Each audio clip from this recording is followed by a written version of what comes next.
Hey there dissectors, and if you're new to my channel, welcome.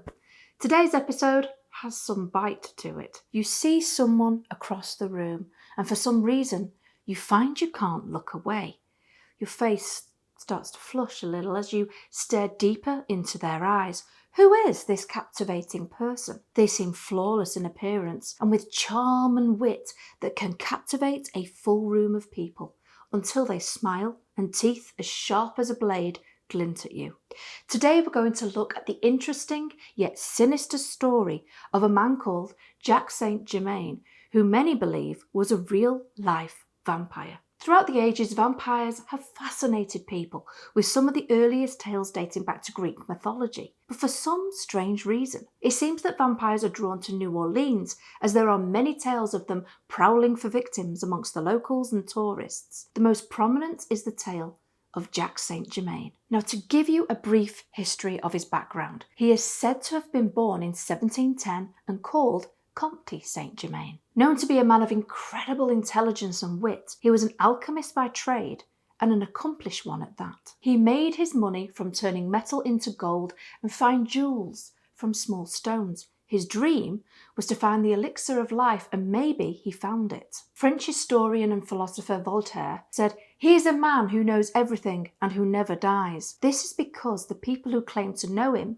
range from Casanova to King Louis XV, and reports say he never looked older than 45. Comte de Saint Germain loved to travel, which is probably a good thing, as he wouldn't want to draw too much attention to himself for long periods of time, not with all the neck nibbling. While he travelled around Europe, he mingled with the elite and threw magnificent parties that had wonderful entertainment and divine food. A stranger to the area, he would tell them all stories that stretched over time and in great detail, leaving some to wonder, how could he know so much? Others noticed that he never ate any of the food he provided his guests. The only thing to pass his lips appeared to be red wine. He found himself in Germany, where he was a confidant to Prince Hesse. Here, there is a strange record of his apparent death, written by a priest under the king's orders. It stated he died in 1784, but many believe this to be untrue, as he was seen again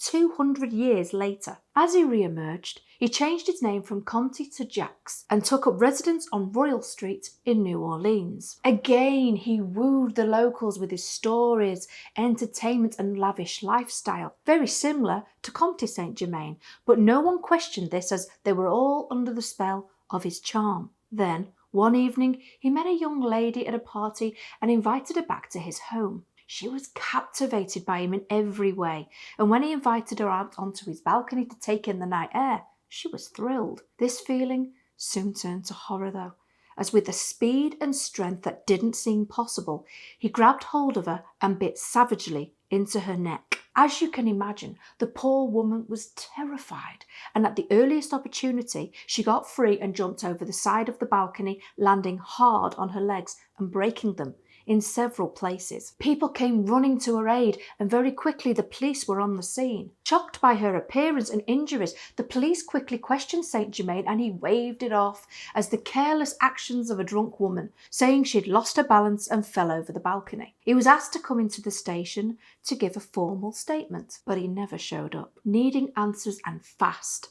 The police turned up at his apartment only to discover he had fled the area, taking nothing with him. What the police found inside his home was something that turned even the strongest stomach sour. There was no cutlery or plates, etc. What they did find was a tablecloth with bloodstains all over it, as well as clothing from different time periods, also stained in blood. I can only imagine what the smell must have been like with that much gore all over the place, but things got stranger still. The police also found plenty of bottles of what appeared to be red wine, but wanting to cover all bases, especially after the crazy claims of the traumatized young woman, they tested the contents. It was red wine, but mixed with human blood. Saint Germain was never officially seen in New Orleans from that day forward. But in the 1970s, a man came on the scene called Richard Chanfrey, who claimed to be the Count. After appearing on television to tell his story, he killed himself in 1983 while in Saint-Tropez. Many believe that he actually faked his death,